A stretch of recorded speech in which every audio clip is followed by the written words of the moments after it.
Welcome to Sustain, the podcast where we talk about sustaining open source for the long haul. Who are we? Where did we come from? Where are we going? Why do I always quote Paul Gauguin? He's not really relevant to code most of the time, but that's just what we do here. And if we were to quote it today, it would be Gauguin.py. That's right. We're talking to the PSF again. Super excited to have Ewa back on the podcast, as well as another guest. Before we go around introducing her, I want to make sure that we also introduce the other panelist. Some of you may be new to this podcast and not know who we are. I'm Richard Littauer. I'm here on behalf of Sustain. I'm feeling good today. Eric Berry, how are you? I'm feeling great. How are you doing, man? Well, I guess you already said, so you're doing great. Everything is great. Justin Dorfman, are you doing great? I'm doing great. Collection of excellent liars on this podcast. No, I'm just kidding. We're all really happy to be here. This is our favorite part of the week because we get to talk to people about stuff that we love to talk about. So, as I mentioned, we have Ewa Jodlowska with us today. Ewa's calling from Chicago. Ewa, how are you?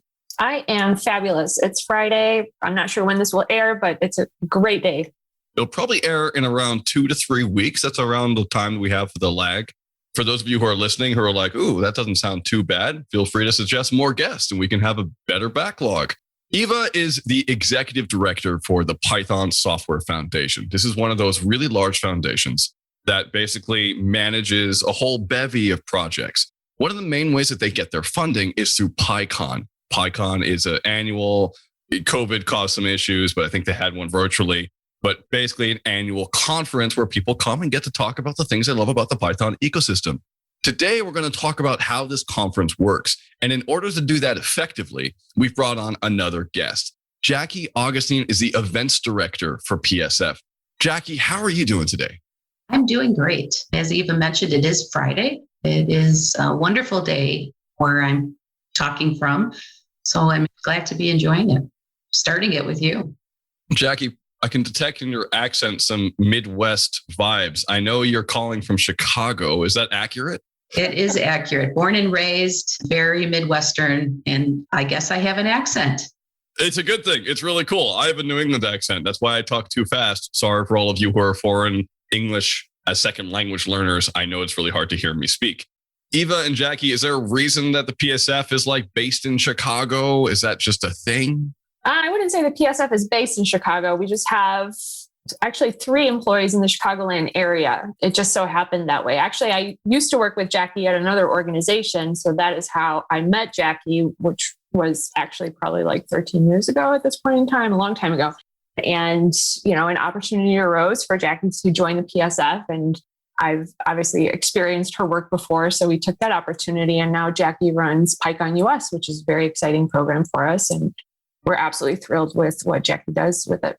Awesome. So PyCon US is different than PyCon. How is it so?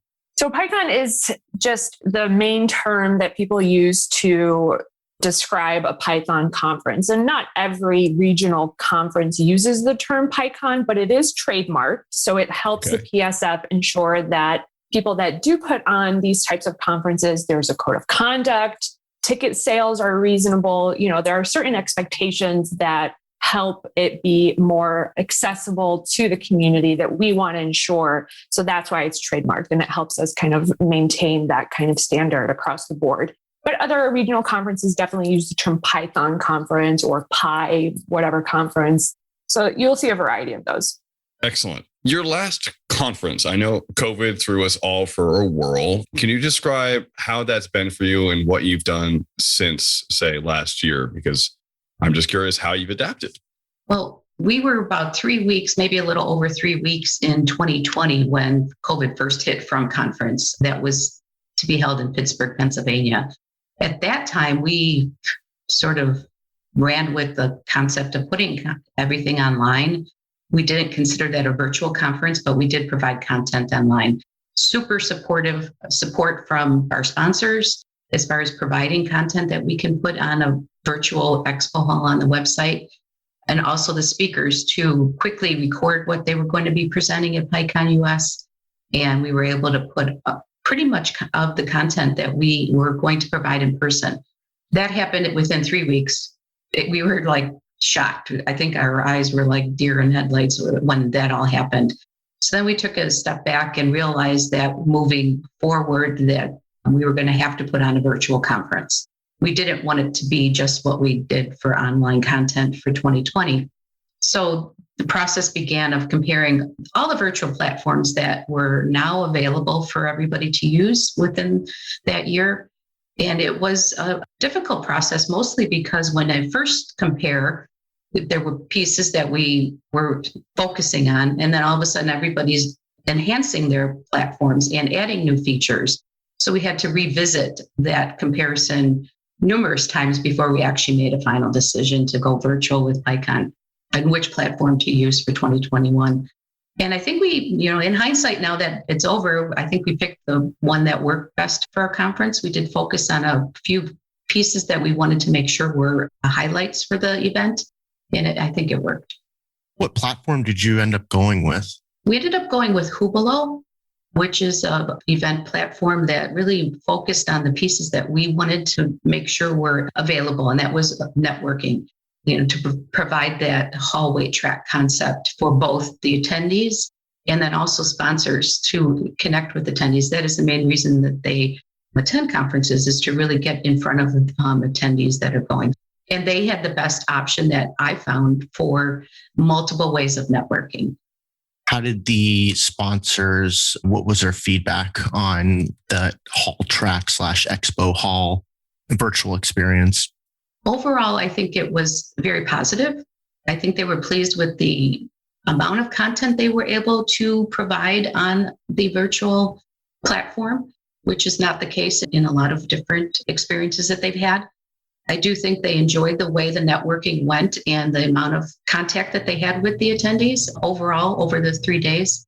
We did have a job fair that worked on the platform, and I think that worked very well. There was positive feedback from that.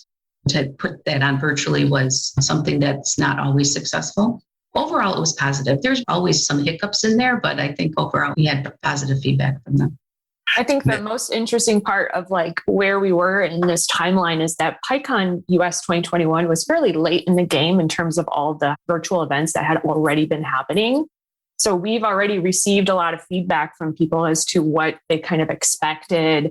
And honestly, a lot of it was not that great. And to know that people did have a good experience and they did use the engagement portion of the software to actually interact with one another was really great. I found it to be motivational and inspirational in the end. Yeah, a lot of innovation in this space due to COVID. There were some platforms that I just couldn't stand. I bought a ticket and I just stayed through 2 talks when there was 2 days left. it's just the whole experience. We had other guests that talked about the audience that came. Did it exceed expectations, not exceed expectations? How was attendance for this virtual event? Initially, as you could imagine, we thought, okay, we're open for everybody to attend. Our numbers are going to be huge compared to what we do in person. But then reality hit, and there was still a lot of reasons why, and Eva mentioned it, people were burned out from doing virtual conferences. They had experiences that weren't necessarily positive, and they didn't feel that attending another one was worth it. So in the end, we had our goals, we had our tiers of goals, and we hit what we thought we would hit. And we were successful in that. So we had just over 2,600 people attend, which we were very happy with. Compared to your live events, is that on par or is it? Yeah, in-person event usually goes between 32 and 3,500. So was a little bit less. But we had about half the number of sessions. We had about half the number of sponsor booths, not sponsors per se, but booths. Because some sponsors chose not to have an actual booth at the event, but they were still sponsors. And that was our goal going into a virtual event, that we were going to hit 50% of our numbers. So we were over 50% of attendance. So we were happy with that. Last question, I promise. Going forward, do you see yourselves doing a hybrid? I've been hearing a lot from other conference event organizers that are going to do hybrid because they got way more than they expected online. So I think we interviewed Steve from the Open Hardware Network. Thank you. Yep. Yeah. They usually got 3,000 in live events.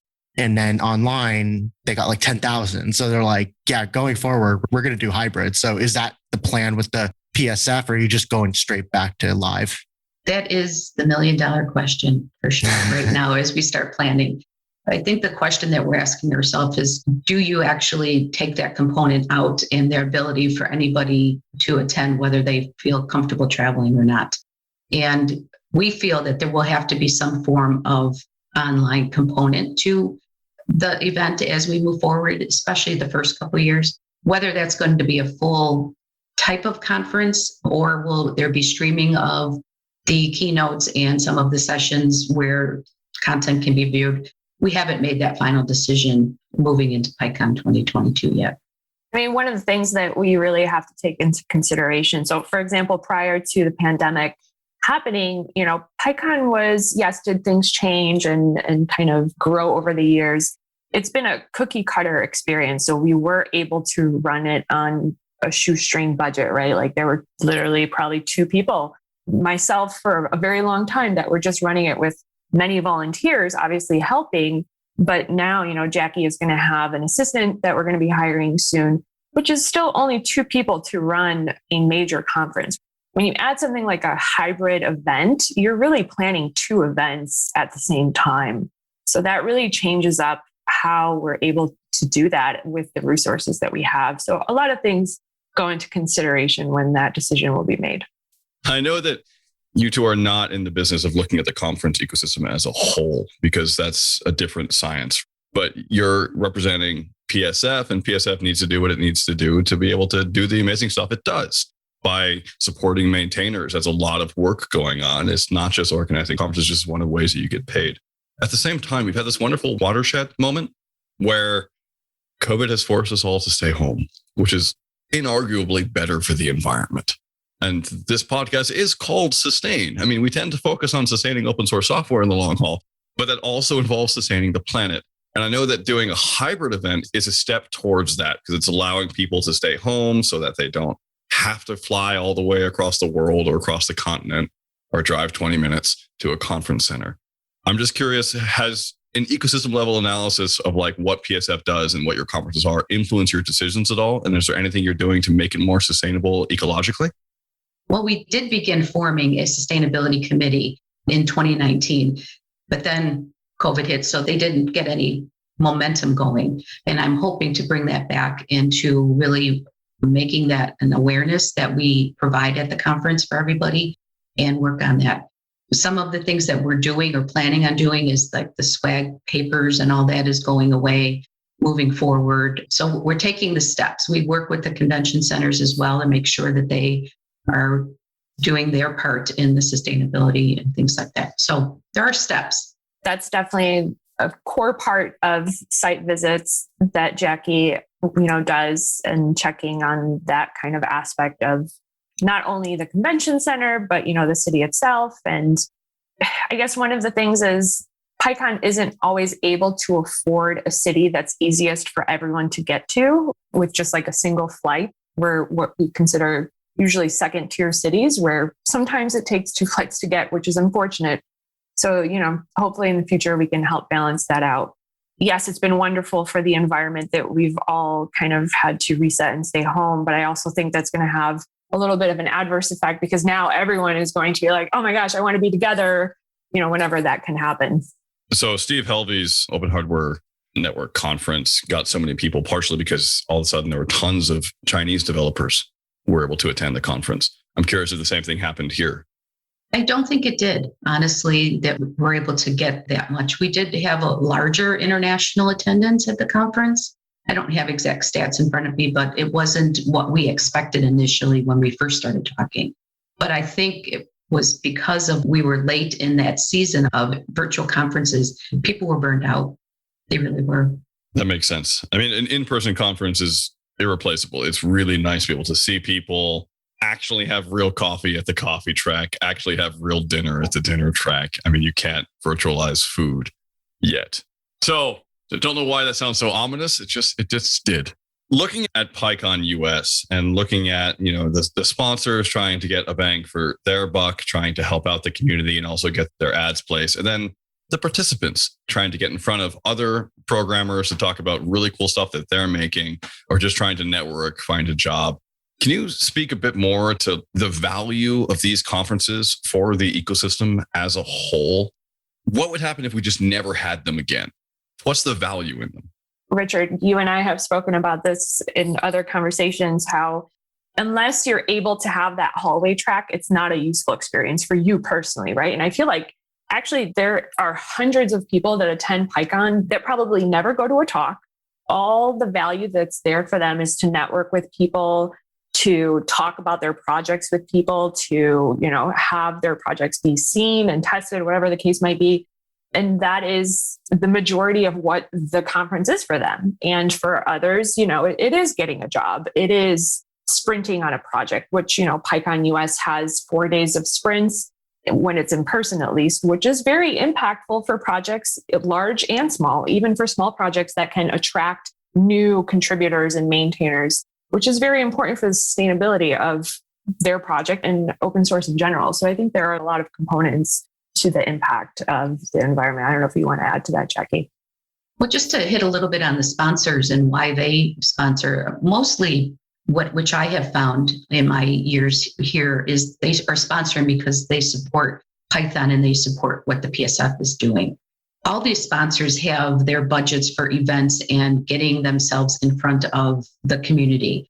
And we've heard from them that PyCon really attracts the type of programming people that they want to talk to. And so it really is about getting in front of those people. They didn't feel that they had that experience virtually as, their ROI wasn't what they wanted to be virtually. So they're really eager to get back in person. But I think actually, Jackie, it might be a good idea for you to talk about how you did the job fair this year, because I think that was actually a really neat virtual setup that I think, would be great to continue doing even after we're having in-person events. Yeah, the job fair, like I mentioned earlier, was very successful. And we were able to, because of the platform that we chose, assign little tables for each staff member from the company that was going to participate in recruiting for the job fair. And attendees were able to sit at that table and have a one-on-one conversation, just like they were going to be in person. And then when they were done, that person would leave and then the table would show that it was available. And watching that happen virtually was very exciting because there were people coming and going on these tables for the 2 hours that we were open. And it definitely was successful. I like that. Do you have any idea how many people got jobs? No, we did not keep track of that. Did you try looking at any of those platforms where there's like a virtual world and you have your little avatar and you walk around and sit underneath a palm tree and get a job that way? Have you looked at those? We looked at some of those and felt that the community, our community, would not appreciate that. It's not what they were looking for. Yeah, that makes sense. They're interesting. I just helped a company organize placing ads on virtual real estate in the metaverse. And it was a really interesting topic to talk about. I was like, well, where are we going to find the people who are going to be there? But it also brings to mind the idea of permanent virtual conferences. So I'm wondering, with virtual stuff, you don't have to focus on a single time. You can have asynchronous conferences and you can have a lot different types of meetups, right? Have you looked into moving beyond the single annual convention format? Not yet, but I think that because there are so many regional PyCons and Python conferences run by local user groups, it's a very difficult discussion to have, right? Because we also don't want to take away from these local communities from meeting. PyOhio, I guess, is a great example because PyOhio is a very active, it's a smaller conference, but they meet every year. They have many active user groups throughout the year that have been happening virtually. PyOhio has been happening virtually. But then PyCon went to Cleveland, but that I think also helped reinforce a lot of the attendance when we looked at the numbers and how many people attended from Ohio was really incredible, right? So it kind of brought like the larger scale portion of it. So I feel like there's a good balance there. We're just not sure how to approach it yet. And then, obviously that's going to take a lot of internal growth to be able to support that kind of external growth, I guess. But the PSF does support those local user groups. We manage, meetups for a lot of user groups. We have the grants program that supports a lot of these regional conferences. So I think the PSF's role in those is not so much putting on these conferences, but supporting the community that does. And I think we do that very well already. But growing past that at this point, there's not really anything in there. Have you thought about having virtual hybrid models in multiple locations at the same time? There's no reason you couldn't have a track in Kansas City and a track in Cleveland to combine both of the local user groups there. Just curious if that's crossed your mind. Not yet. Okay. But that's definitely food for thought. Thank you. Yes. Welcome. Eric, you've been silent for most of this podcast. I'm curious if you have any questions. I suppose my thoughts are more around the emotional roller coaster that Jackie must be going through during these conferences. I'm hearing all about how these conferences worked, but I just could only imagine what you go through in the weeks prior to the conference, during the conference, and maybe the giant sigh of relief that comes after it's over. Can you maybe tell us a little bit about that experience on an emotional level that you went through? The roller coaster is definitely a good way of explaining it because it is. And the feelings that you get when you're plunging, it was all part of it, especially virtually. I mean, I've said a couple of times now in conversations that this was one of the most difficult years of my career in event planning as far as transitioning to virtual and getting through that emotionally. And a lot of it is the uncertainty. And am I making the right decision? Is the community going to, appreciate this? And realizing that planning an event is a huge undertaking in itself, but then planning a virtual event is not any easier. You think it is. I'm sitting in my office, it's fine.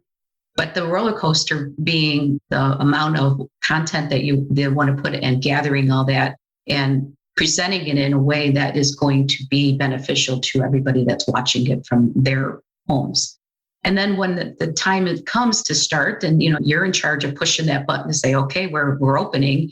Usually when you're on site, you have a support team. You've set up your staff office. Everybody's around you and your convention center staff and your food and beverage staff and the excitement's there. And here I sat in my office. Obviously we had staff on Slack and, talking to each other, but it was just me. And managing that emotion, as you put it, was a challenge. And it did go up and down. One thing that's worth mentioning is even though it was virtual, I'm sure Jackie can attest to the adrenaline that runs through you when you're at an event.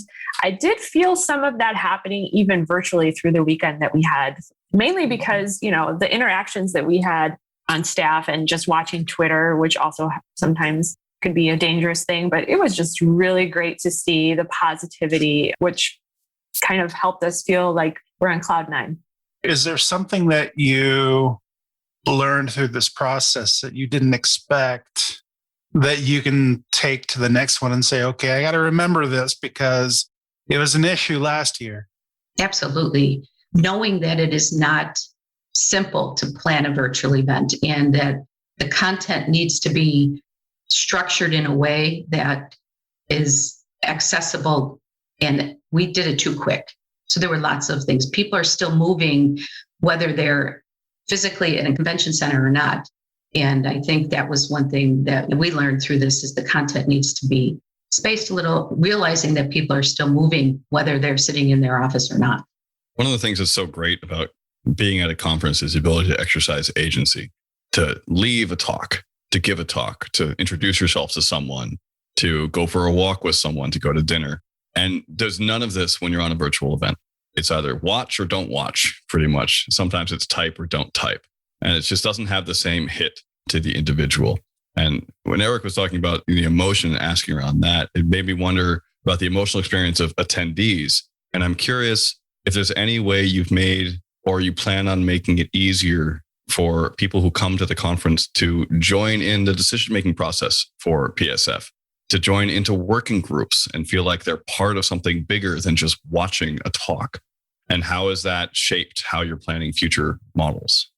We rely a lot on volunteer committees. And initially, there's a couple committees, I call them the big groups, with our program committee, the tutorial committee, our poster committee, the ones that help put up our call for proposals, review it, make changes, and then eventually review all of the proposals that we receive and form our agenda, which is really the core of what PyCon is the presentations and the speakers that we have. And those committees are definitely the core volunteers that help build PyCon. And we're working on and we're restructuring that program for sustainability, for growing those committees so that one person doesn't get burned out being the chair of that and managing that. We train the committee members to every 2 years turn that position over.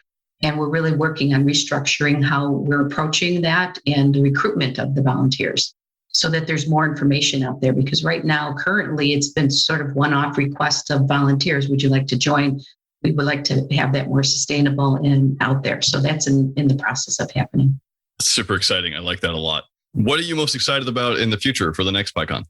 Seeing faces. Makes sense. Checks out. I get it. Where can people follow PSF? Where can they sign up to go to your conferences? And where can they follow along? Yeah, so I think a great place to follow along the PSF and PyCon is on Twitter. So at the PSF is the PSF account, and at PyCon is the PyCon account. We'll be sure to include links. And we also have newsletters, both from PyCon when PyCon is active, PyCon US, and from the PSF. So we'll be sure to include those links in the podcast notes. Thank you. Jackie, you do amazing work as the director of events, and not every foundation has this ability. Is there any chance that you have a blog or a Twitter account that people could follow to connect with you if they're, say, the event director at Linux Foundation or something similar? Yes, I do. My Twitter is at Jackie_PyCon. So it's very distinct. They know I'm PyCon. And, I'm not very active on that because I'm usually doing the PyCon Twitter account, but I'm reachable through both Twitter accounts. Awesome. Thank you so much. Mm-hmm. Yeah, this is really exciting. I'm looking forward to seeing how PSF continues to grow. I think you two have done an amazing job, and also all the volunteers and all the contributors and everyone. It's a joint effort and it's massive. Yes. But watching this happen, I mean, Ewa, you and I have been talking for the past 2 years, has been astounding, and seeing how you've been able to pivot and serve the community in such an amazing way. It's just fantastic. So thank you so much. I'm a Python user, so on behalf of me, at least, I appreciate it. Speaking of thanks, we have a section at the end of this podcast, which it is now time for. This is called Spotlight. This is where we just shed thanks on something which is really important. We asked that it be normally open source, but as the hosts have been moderating hundreds of podcasts, we've sort of given up on that. And now we just do whatever we want. So Justin Dorfman, what's your spotlight today?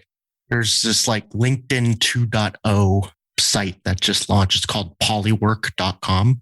And if you use the VIP code sustain open source, you can get in on it.